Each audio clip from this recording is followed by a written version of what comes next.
مناظر اسلام حضرت علامہ مولانا محمد انیف قریشی. نعرہ تکبیر. نہیں، نعرہ تکبیر، نعرہ رسالت، نعرہ حیدری، نعرہ حیدری. مفتی اعظم پاکستان.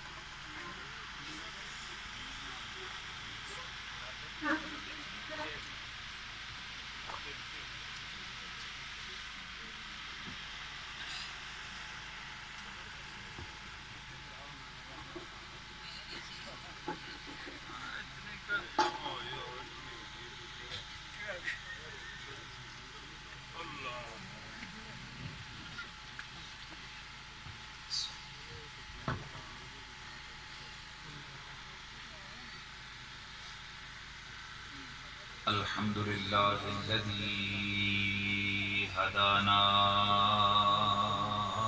إلى الإسلام ومن علينا إذ جعلنا من أمة حبيبه خير الأنام.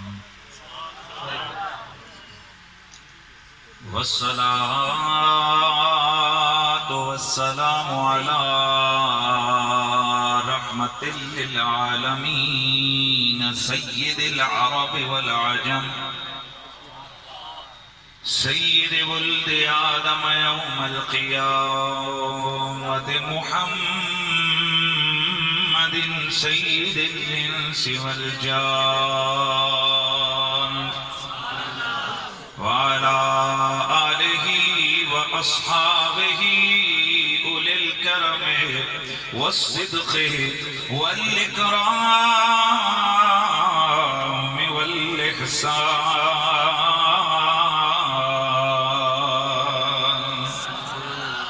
أما بعد فأعوذ بالله السميع العليم من الشيطان الرجيم.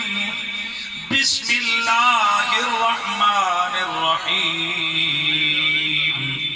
النبي أولى بالمؤمنين من أنفسهم وأزواجه أمهاتهم.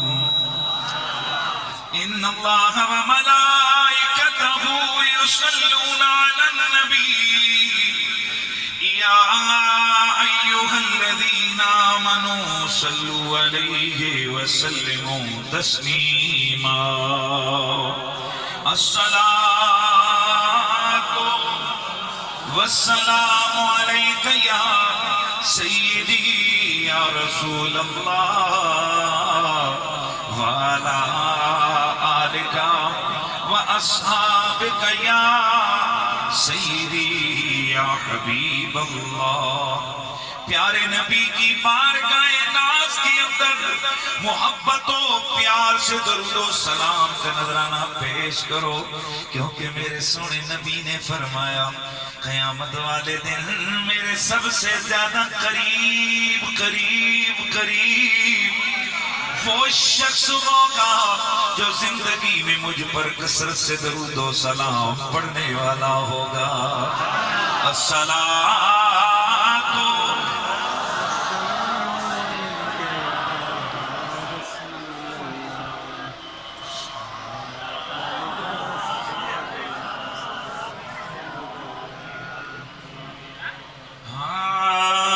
حشر میں ان کی شفاعت کے حوالے ہوں گے. سبحان اللہ. ہم گناہگاروں کو سرکار سنبھالے ہوں گے. ہم گناہگاروں کو سرکار سنبھال. جس کا یہ عقیدہ ہے کہ قیامت والے دن میرے مقدر میرے نصیب کو اللہ حضور کے تصدیق واپس کے دے مصطفیٰ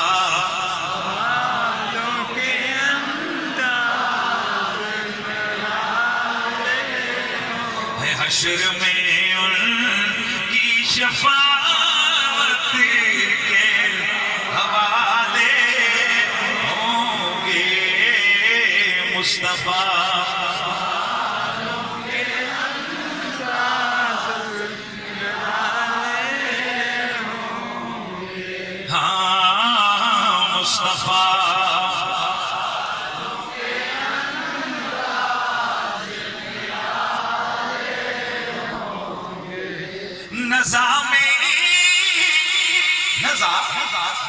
نظام ان کی کرم سے مقدر چمکا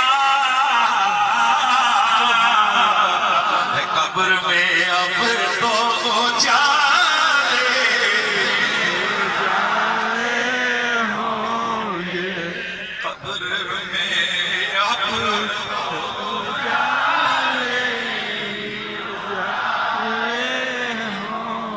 مصطفیٰ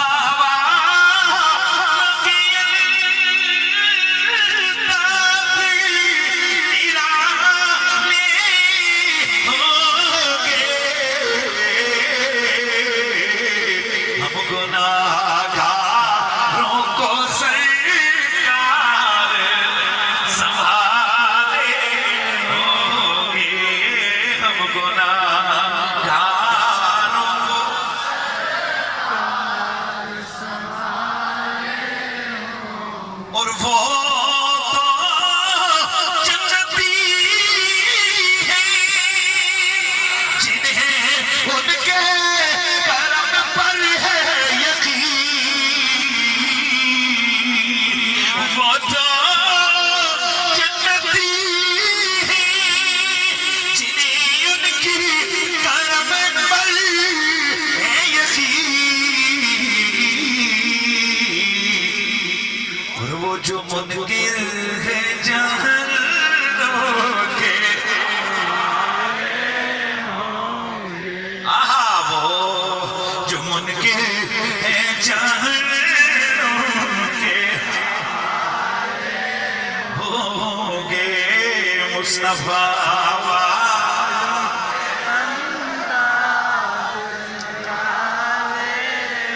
میرے سونے نبی میرے پیارے نبی سے محبت رکھنے والوں اللہ رب العزت کائنات کا خالق ہے مالک ہے رازق ہے وہی حی ہے وہ قیوم ہے وہ متعال ہے وہ عزیز ہے وہ قدیر ہے وہ سمیع ہے وہ بصیر ہے وہی خالق وہی مالک وہی رازق وہی ارحم الراحمین ہے وہ اپنے بندوں سے بڑا پیار کرنے والا ہے یار میں نے رکنا نہیں ہے بلا تمہید میری گفتگو شروع ہے ذرا آپ نے ایک رنگ جمائے اور محبت سے مجھے نہ کہنا پڑے کہ آپ نے کیسے تقریر سننی ہے وہ ارحم الراحمین ہے وہ اپنے بندوں سے اتنا پیار کرتا ہے کہ ایک دن میرا سونا نبی اپنے یاروں کے ساتھ سبحان اللہ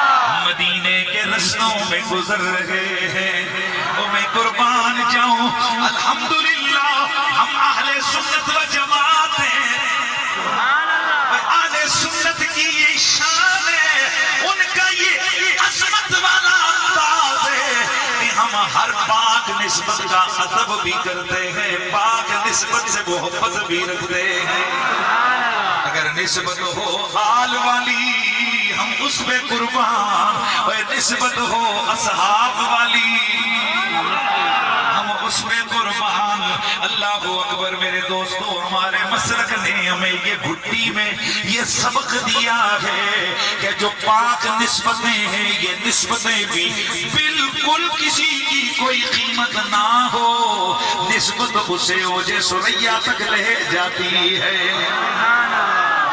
حبش کا بلال ہے اس معاشرے میں غلاموں کی کوئی حیثیت نہیں ہے اور پھر ہو بھی کالے رنگ والا ہو بھی حبشی غلام ارے لوگ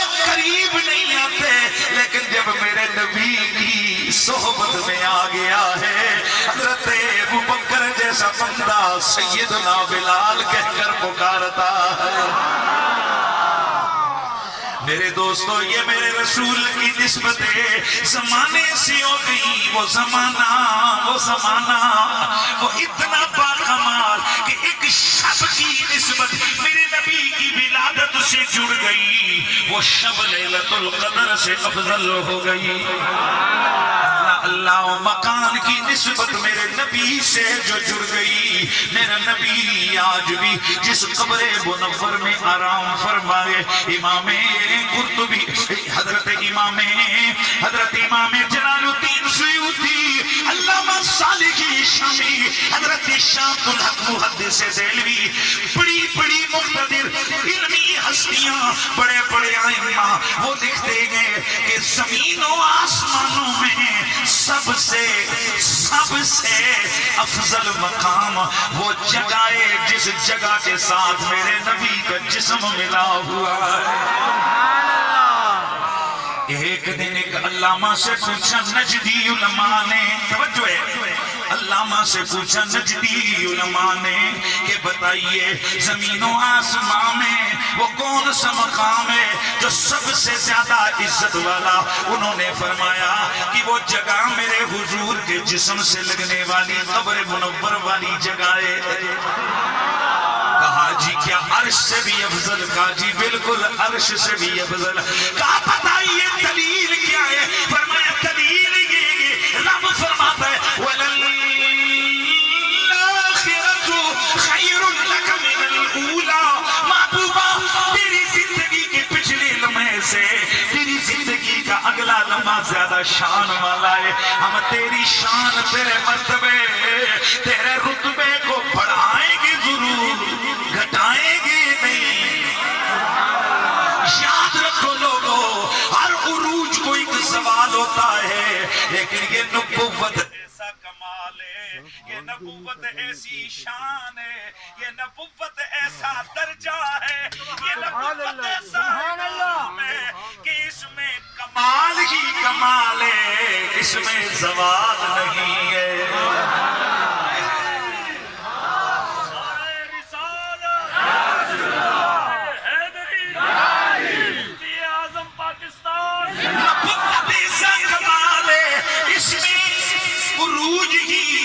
عروج ہے، سوال نہیں ہے۔ اور میرے نبی کے لیے رب نے کبھی بھی سوال رکھا ہی نہیں ہے، نبی میں نقص رکھا ہی نہیں ہے۔ ہر وہ چیز جس کا تعلق نقص سے ہو، اور نبی تو نبی ہے، تطہیر والوں سے بھی رب نے دور فرمایا ہے۔ اللہ میرے دوستو یہ بات ذہن میں رکھنا ہے، یہ جو خطائیں ہوتی ہیں، ذرا مسئلہ بھی تو سمجھا ڈالو نا، یہ جو غلطیاں ہوتی ہیں یہ بندے کے کردار کو مسخ کر دیتی ہیں، یہ بندے کے کردار کو گھٹا دیتی ہیں۔ اس لیے رب نے ایک قانون بنایا ہے، باقی سارے غلطیاں کر سکتے ہو، خطائیں کر سکتے ہو، پر نبیوں کے قریب میں خطاؤں کو نہیں آنے دوں گا، تاکہ کبھی بھی کسی لمحے بھی کوئی کھڑا ہو کر یہ نہ کہہ سکے کہ او جی فلان نبی ہو کر خطا کی کا نانا۔ میں نبیوں کو اس سے دور رکھوں گا، نبیوں سے اس کو دور رکھوں گا۔ اب میرا جملہ سنیے، ہر نبی کو رب نے کمال دیا ہے، نقص عیب سوال بولیے نہیں دیا ہے۔ تو اب دلیل سنیے، فرمایا نبی کی شان بڑھتی ضرور ہے۔ یا جملے پر چھوڑ دیا بڑھیا دیا، نعرہ تکبیر،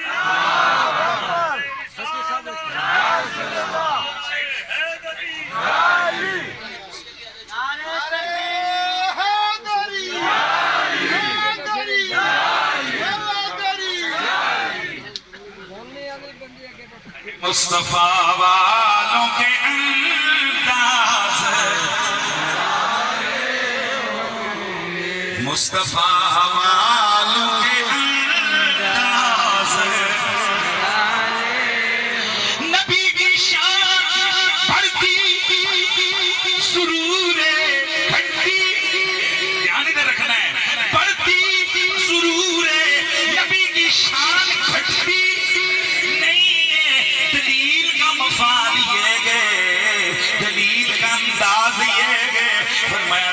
نبی کو عرش پہ بلایا.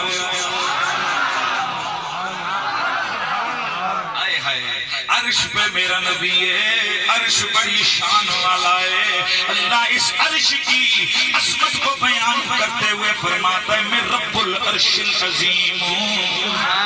یعنی یہاں پر اس عرش کی اتنی بڑی شان ہے کہ میرا رب اس عرش کا رب ہونے کو اپنی عظمت کی دلیل کے طور پر بیان فرماتا ہے.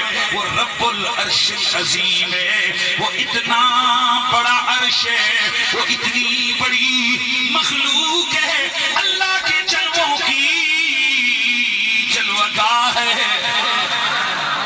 70,000 فرشتے ہر لمحے اس عرش الہی کے سامنے سر جھکا کے کھڑے ہوتے ہیں. وہ قربین کا قبلہ ہے. وہ قربین فرشتوں کا قبلہ ہے, وہ روحانی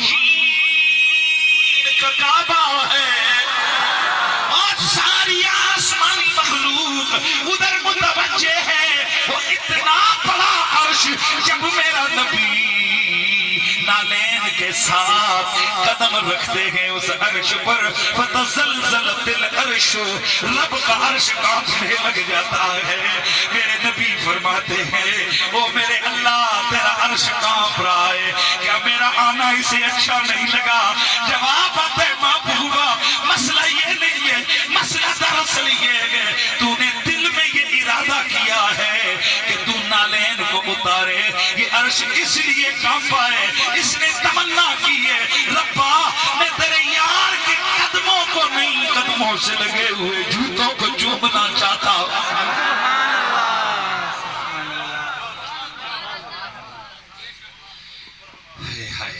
عرض کی محبوب نے اے خالق جن و بشر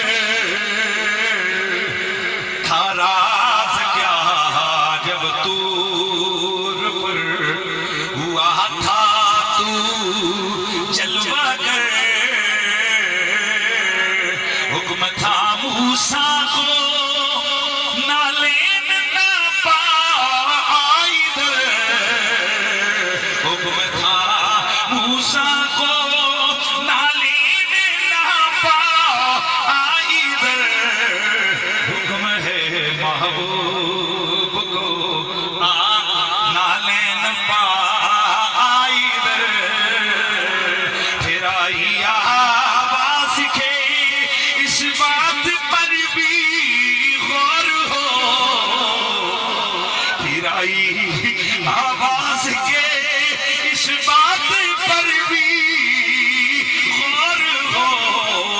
تم کہاں موسیٰ کہاں وہ اور تھے تم اور ہو, تم کہاں موسیٰ کہاں وہ اور تھے تو.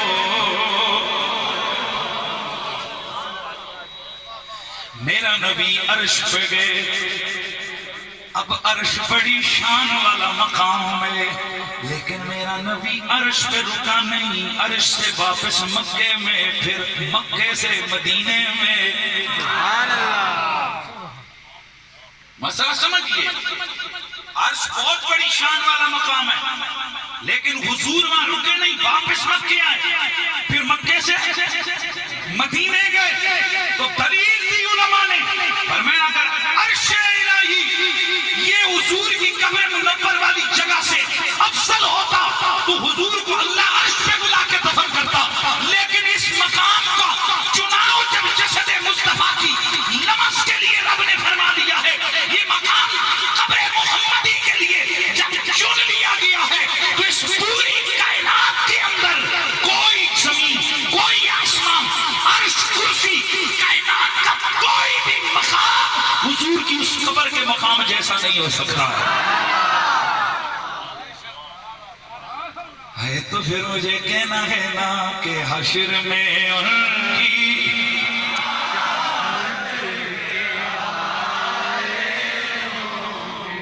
ہم گناہ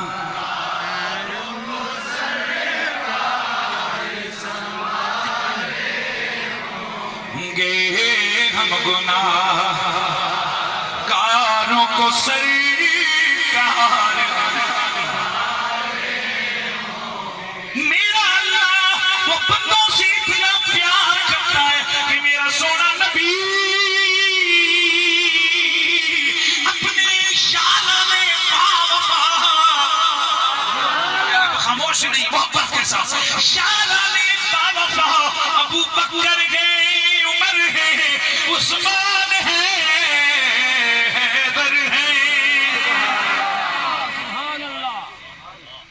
نبی سے پیار کرنے والے سنیوں تمہیں سلام ہو ابو بکر صدیق کا نام آئے چہروں پہ لعنت نہیں برستی چہروں پہ شکنیں نہیں پڑتی اور علی پاک کا نام آئے تب بھی چہرے کی رونق ماند نہیں پڑتی مطلب یہ ہے کہ حضور کے گھر والوں سے بھی پیار ہے حضور کے صحابہ سے بھی پیار ہے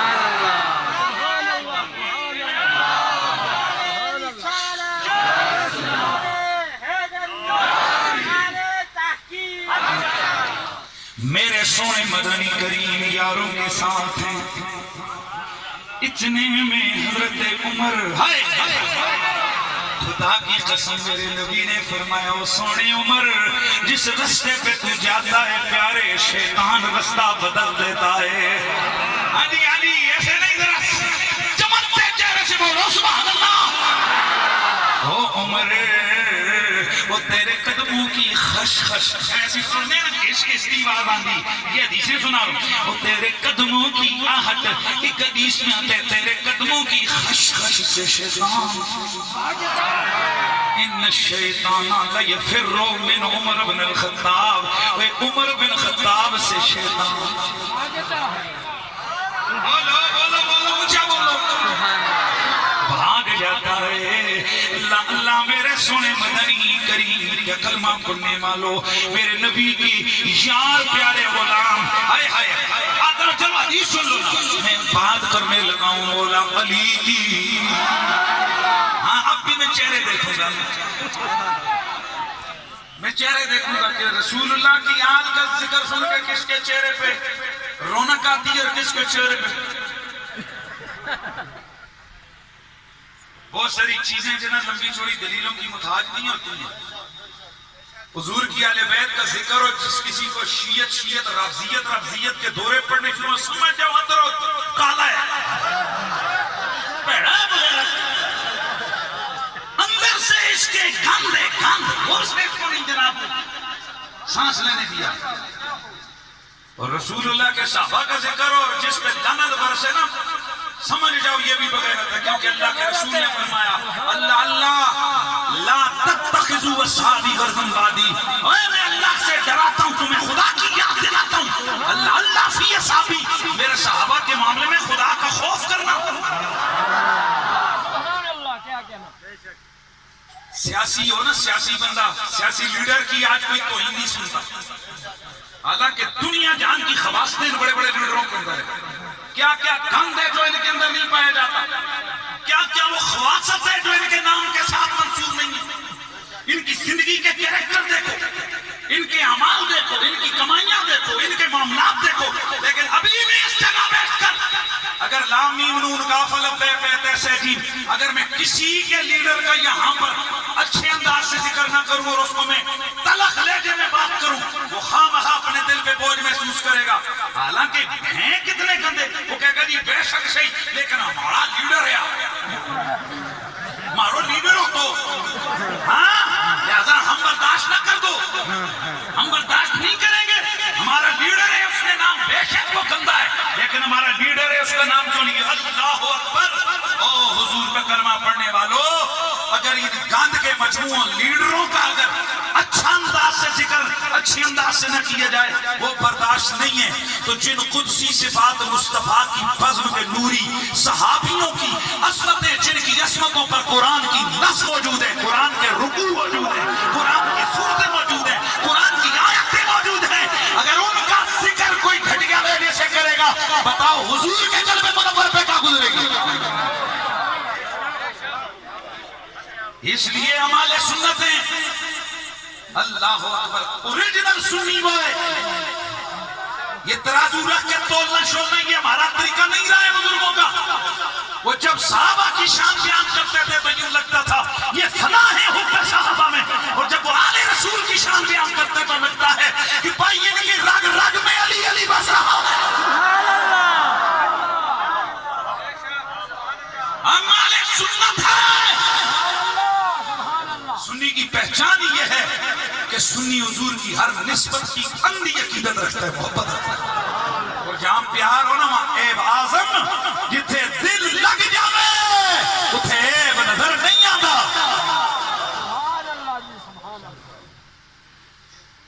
اپنا محبوب ہو.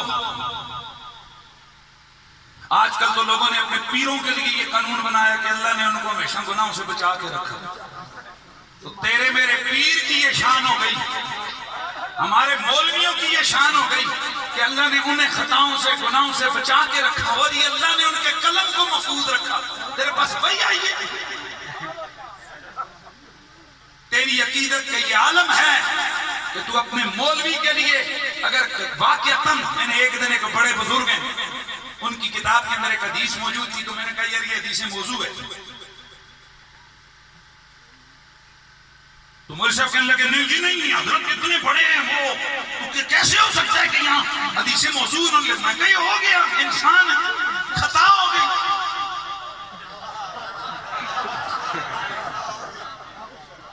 خطا ہو گئی. آپ یقین کریں کہ اس کو اچھلنا دیکھو سٹیج میں، آپ کو یہی بزرگوں کی خطائیں یاد آئیں. میں نے کہا میں تجھے پتہ نہیں کتنے توپوں کی سلامی دوں تیری اس فکر کو، اور تجھے اپنے مولوی کی خطا بیان کرنا اچھا نہیں لگا تو محمد کے جگر کے ٹکڑے کی خطا کو کون بیان کرے.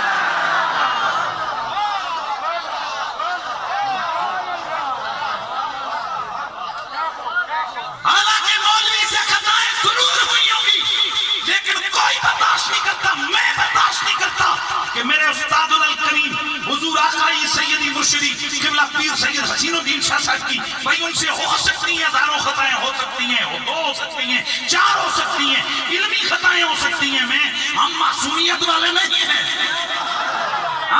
ہو سکتی ہیں ان سے خطائیں، لیکن اگر یہاں میرے سامنے سٹیج پہ میرے استاد کی کروڑوں اچھائیوں کو چھوڑ کر کوئی ایک خطا کو بیان کرے تو میرے دل میں نا ایسے اس کے بارے میں بغض ہے. میں نے کہا بدماش آدمی، زندگی ساری بندے نے خدا کے دین کے لیے گزاری ہے، تجھے ایک من کی ہو سکتا ہے ہوئی ہو خطا.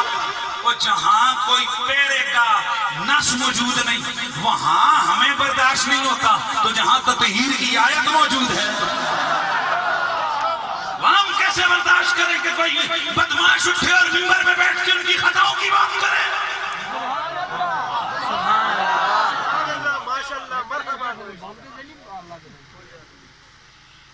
تو میں جو بات کرنے لگا ہوں، میرے سونے نبی آقا حضور یاروں کے ساتھ جا رہے ہیں، حضرت سیدنا عمر ہیں.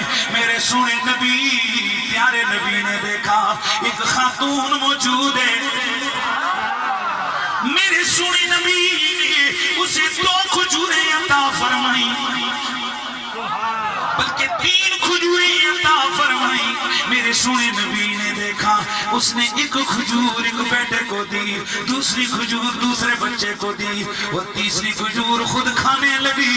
بچے بھوکے تھے، جلدی جلدی کھجور کھائی، اپنے حصے کی کھا کر ماں کے ہاتھ میں کھجور کے 2 ٹکڑے ہوئے گئے. ایک بھی دیکھتا ہے دوسرا بھی دیکھتا ہے. ماں نے خود کھجور نہیں کھائی، اس نے ایک ٹکڑا ایک کو دے دیا، دوسرا ٹکڑا دوسرے کو دے دیا.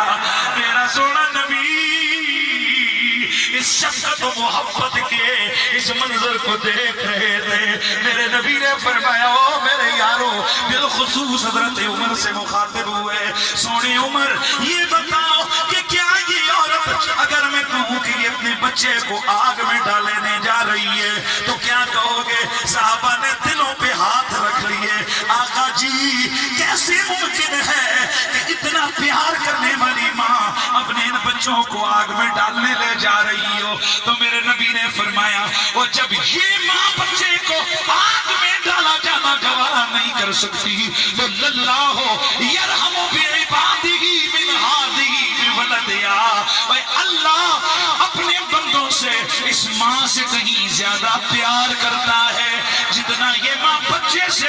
نہیں کرتی، اللہ سے کہیں زیادہ اپنے بندوں سے پیار کرتا ہے۔ وہ کلمہ پڑھنے والوں، اللہ کا لاکھ لاکھ شکر ہے کہ ہم اللہ کے بندے گئے، حضور کی امتی ہیں۔ اس اللہ نے ہمارے لیے اپنے نبیوں کو بھیجا، اور خاص کر اللہ کے پیارے حبیب ہمارے حصے میں آئے، حضور ہمارے حصے میں آئے۔ ہم خیر امت ہیں، ہم اعلیٰ امت ہیں، ہم بہترین امت ہیں، ہم وہ امت ہیں کہ جن کے لیے حضرت موسیٰ رو رو کے دعائیں کرتے رہے۔ میں نے کئی حدیثیں اکٹھی کی ہوئی ہیں کہ کتنے مقامات ہیں کہ جہاں حضرت موسیٰ علیہ السلام نے رو کے عرض کی، ربا یہ امت مجھے دے دے۔ عرض کر دوں چند جگہ، حضرت موسیٰ نے نور قرآن دیکھا، ربا یہ کس کے لیے، کتنا خوش نصیب وہ نبی ہے جس کے لیے یہ نور ہے۔ رب نے فرمایا نبی نہیں امتی ہے۔ توجہ ہے، حضرت موسیٰ علیہ السلام نے پھر رمضان کا نور دیکھا، پھر اللہ رب العزت نے نوری نوری چہرے دیکھے۔ اللہ یہ کون ہے جو نبیوں رسولوں کے سامنے جن کے لیے تو نے اونچے اونچے تخت بچھائے ہوئے ہیں؟ فوراً جواب آیا، او موسیٰ یہ نبی نہیں ہے، میرے یار کے امتی ہیں۔ 20 مقامات ایسے ہیں، حتیٰ کہ ابھی قربانی کی عید گزری ہے، حضرت موسیٰ علیہ السلام نے پڑھا کہ ایک ایسی امت آئے گی کہ جو مال غنیمت کو خود کھائیں گے، صدقے خود کھائیں گے، قربانی کا گوشت۔ بھائی پچھلی امتوں میں نا کسی امت کے لیے یہ صدقہ جو ہوتا تھا یہ وہ خود تو نہیں کھاتے تھے، ان کے لیے یہ قربانی تو کرتے تھے، قربانی ہر امت کے لیے رہی ہے۔ تو ہوتا یہ تھا کہ وہ امت جو ہے نا وہ قربانی کرتی اور گوشت کو جا کر ایک میدان میں رکھ دیتے میں اللہ کے نبی کو بلاتے، اللہ کا نبی کہتا ہے یا اللہ قبول فرما۔ تو قبولیت کی دلیل یہ ہوتی کہ آسمان سے ایک آگ کا شعلہ لپکتا اور اس گوشت کو جلا دیتا، کھا جاتی ہے۔ اور پھر اگلی بات سنو، جب کوئی لوگ قربانی کرتے جی قبول کر، اگر نیت کمزور ہے، مال پاک نہیں، آج بتاؤ اگر کسی کی قربانی نہ مقبول ہو تو پورے شہر میں ڈنڈورا نہیں پٹے گا کہ فلاں بندے کی قربانی قبول نہیں ہوئی؟ تو کیا لوگوں کے سامنے، ساری دنیا کے سامنے ایکسپوز نہیں ہوتے ہوں گے؟ پھر میدان جہاد میں گئے، اگر مال غنیمت میں کوئی ذرہ برابر کوتاہی ہو گئی تو مال غنیمت جو ہے نا وہ آ کر اس کو آگ نہیں کھائی، پتہ چل گیا جی جہاد قبول نہیں ہے، ایکسپوز ہو گیا نا سارا، وہ پورا کمانڈر ایکسپوز ہو گیا۔ حضور کی امت کی باری آئی نا، فرمایا یا اللہ میری امت کے پردے کجنا، یا میرے محبوب قبول کیے یا نہیں کیے کسی کے سامنے ظاہر نہیں کروں گا، قیامت پہ چھوڑ دیا۔ اب ذبح کر رہے پتہ نہیں پیسہ کہاں سے آیا، نیت کیا ہے، ڈنگر کہاں سے لے کے آیا، کس نیت سے ذبح کیے کوئی پتہ نہیں ہے۔ پتہ نہیں قیامت والے دن آگے سے منہ پہ مارے جائیں گے وہی جناب جانور نیچے لٹا کے اوپر جناب خدا خودی کریں بیٹھ گئے ہیں، وہی جناب والا پیسہ، وہی جناب بکرا، وہی جناب بیل جو ہے نا وہ وہاں پر کچومر نکالے، پر قیامت کو سب کے ساتھ جو ہوگا وہ ہوگا نا، ہے نا؟ بولو ہوگا تو ہوگا۔ دنیا میں حضور کی امت کا پردہ رب نے کج لیا، اب کیا باقیوں کی قربانیاں گوشت آ کر آ جاتی اور گوشت کو کھا جاتی۔ اللہ اکبر، حضور کی امت کی باری آئی، فرمایا کھاؤ خود، جی مال غنیمت خود لاؤ، صدقات خود کھاؤ، قربانی گوشت خود کھاؤ، کھاؤ بھی خود، ثواب بھی خود کماؤ۔ حیرت کی بات ہے یار، خود بکرا ذبح کیا، گھر میں کاٹ کے ٹکے بنا کے خود کھا گئے اور ادھر نامہ اعمال کے اندر کتاب بھری گئی. یہ ایک ایک بال کے اوپر نیکی ہے, کھروں پہ نیکی ہے جی, ایک قطرہ ابھی خون کا گرتا نہیں ہے, پہلے سے نیکی بھی تھی. حضرت موسیٰ علیہ السلام نے جب یہ پڑھا نا تورات کے اندر کہ ایسی امت آئے گی کہ جو خود ہی کھائیں گے, ہاتھ اٹھ گئے, یا اللہ میری امت بنا. فرمایا موسیٰ پیارے میرے یار کی امت ہوگی وہ. ایسے 20 مقامات ہیں کہ حضرت موسیٰ تڑپ کے کہتے ہیں یا اللہ جب نماز کے نور کو دیکھا, بالخصوص عصر کی نماز کے نور کو, عصر کی نماز کے نور کو دیکھا, تہجد کی نماز کی عظمت کو دیکھا, تڑپ گئے یا اللہ یہ مجھے موسیٰ یہ ایک عصر نہیں 4 اور. کس کے لیے؟ حضور کی امت کے لیے, امت حمادون کے لیے, 5 کلیانوں کے لیے. 5 کلیان کس کو کہتے ہیں؟ 2 پاؤں 2 ہاتھ چہرہ. حضور فرماتے ہیں اس طرح چراغوں کی طرح ان کے 5 اعضاء چمک رہے ہوں گے. ہوئے ہوئے حضور فرماتے ہیں کہ میری امت, میں اپنی امت کو پہچان لوں گا. حضور کیسے پہچانیں گے ہیں؟ تو حضور نے فرمایا کہ ان کے چہرے, ان کے ہاتھ پاؤں اعضاء وضو چمک رہے, ہمیں پہچان لوں گا یہ آ رہا ہے. اور صرف میں ہی نہیں پہچانوں گا, سارے بس میں معاشر والے پہچانیں گے. اٹو بھائی محمد ہی آ رہا ہے. میرے خیال میں وہاں یہ نہیں کہا جائے گا کہ یہ ہزاروی آ رہا ہے. جیسے میں نے آج تک یہ بھی نہیں پڑھا کہ یہ سنی آ رہا ہے, یہ وہابی آ رہا ہے, یہ شیعہ آ رہا ہے, اسلام آ رہا ہے. یہ نہیں ہے, محمد ہی آ رہا ہے, حضور کی امت. اس لیے ہم جو اہل سنت و جماعت ہیں نا, ہمارا مسلک کھڑا ہی حضور کی نسبت کی عظمتوں پر ہے. یعنی ہمارا نظام تعلیم, نظام تربیت یہ ہے, اول بھی محمد عربی, آخر بھی محمد عربی. ہماری تقاریر کا جو نقطہ آغاز اور نقطہ انجام و اختتام یہی ہے کہ ہم چاہتے ہیں کہ ہمارے رشتے حضور کی ذات سے مضبوط ہو جائیں, چونکہ یہی وہ نسبت ہے جو قبر میں بھی کام آئے گی, حشر میں بھی کام آئے گی. وہاں مولوی کا چہرہ نہیں دکھایا جائے گا. آپ ان کے بارے میں کون سے نعرے مارتے تھے؟ میں سوچتا رہا, میں پڑھتا تھا نا کہ یار کیسے ممکن ہے کہ امام علی مقام کا سر نیزے پہ ہو اور سر حسین نیزے پہ اٹھا کے قرآن پڑھ رہے ہو بغیرت. یہ منظر اللہ کی قسم میں نے اپنی زندگی میں دیکھ لیا کہ واقعی ایسا ہو سکتا ہے کہ رسول کی اہل بیت کے بے ادبوں اور گستاخوں کا استقبال لبیک یا رسول اللہ کے نعرے لگا کر. میں نے کہا شاید اسی طرح اس وقت نہیں ہوا. سچی بات آپ کے سامنے تھا, یعنی اسی طرح ہے, کوئی شرمندگی نہیں تھی. اس طرح ان کو کوئی شرمندگی نہیں تھی, ابھی کوئی شرمندگی نہیں ہے کہ یار ہم پہ الزام کیا ہے, کوئی شرمندگی نہیں ہے. دوبارہ لے اہل سنت و جماعت, اللہ کا شکر ادا کرو, اللہ تعالیٰ نے ہمیں بے ادب نہیں بنایا, ادب والا بنایا.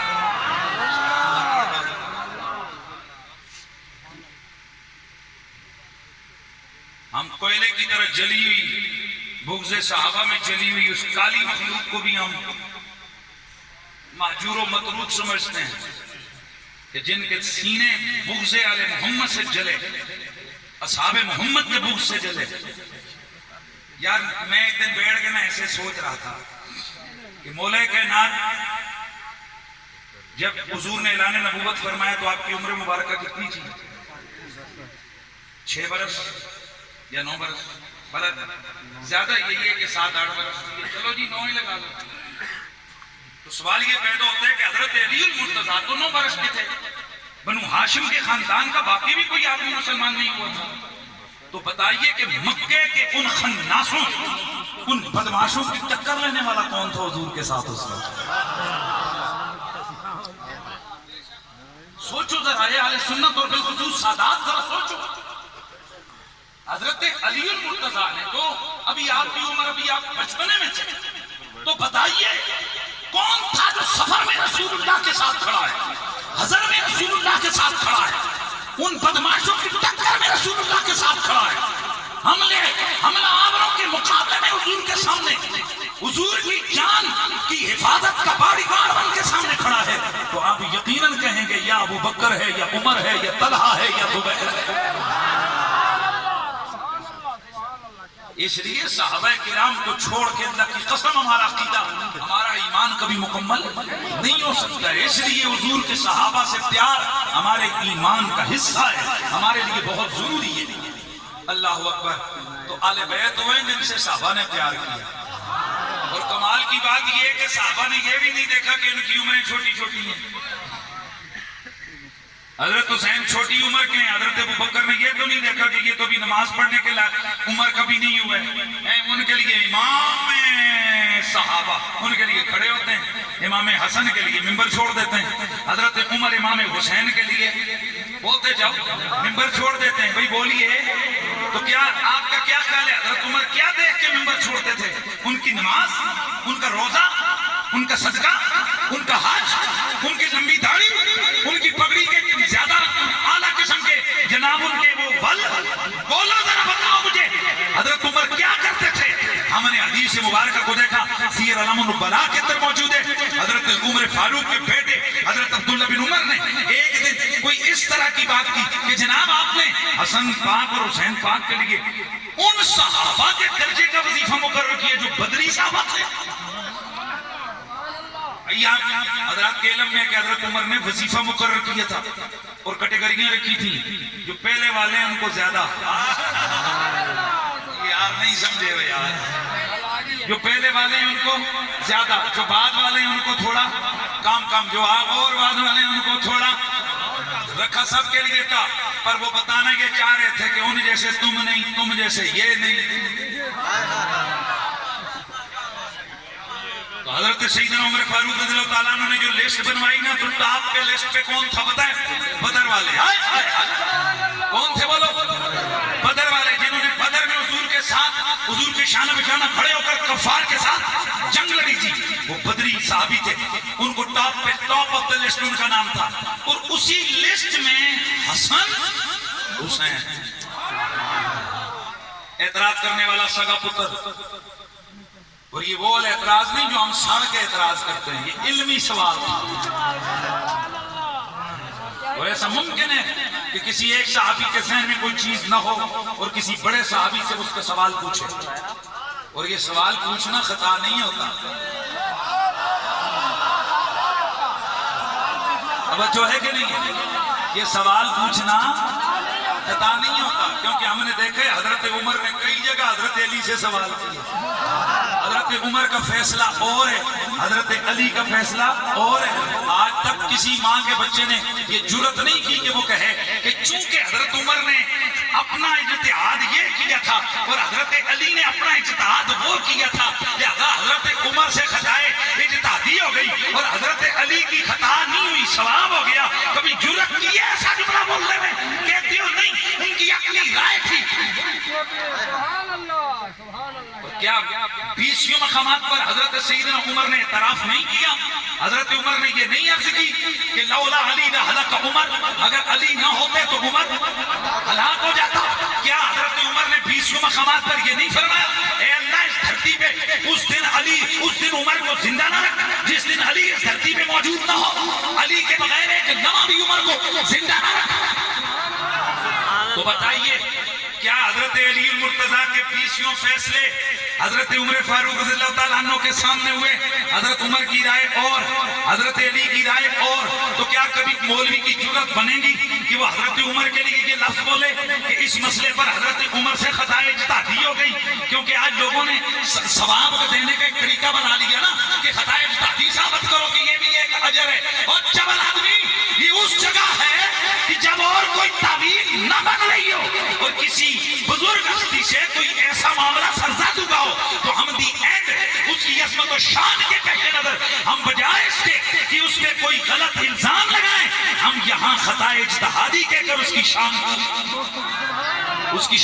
کے حوالے سے کہتے ہیں تاکہ اس کی عظمت کا دفاع ہو جائے. تو بتاؤ حضرت عمر کے لیے کسی نے کہا کہ جناب ان سے خطائے اجتہادی ہو گئی؟ بولو, نہیں کہا کسی نے, ضرورت ہی نہیں ہے. بھائی ان کی ایک اپنی رائے ہے, حضرت علی کی